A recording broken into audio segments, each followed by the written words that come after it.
وہ کہتے ہیں نا کہ بہت زیادہ دولت بھی انسان کے لیے کسی بلا سے کم نہیں ہوتی۔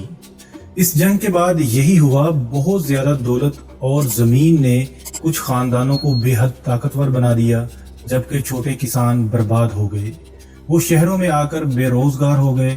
یہ حالات بد امنی اور خانہ جنگی کی طرف لے گئے۔ اور دوسرا بڑا نقصان یہ ہوا کہ طاقتور فوجی جرنیل اب سیاست میں آنے لگے تھے۔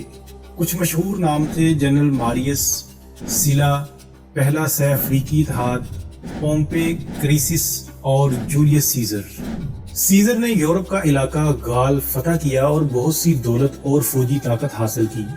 جب سینٹ نے اسے ہٹانے کی کوشش کی تو اس نے 49 قبل مسیح میں ریبیکن دریا عبور کیا اور روم پر چڑھائی کر دی، جس کے نتیجے میں ایک بڑی خانہ جنگی شروع ہوئی اور آخرکار سیزر 45 قبل مسیح میں واحد حکمران بن گیا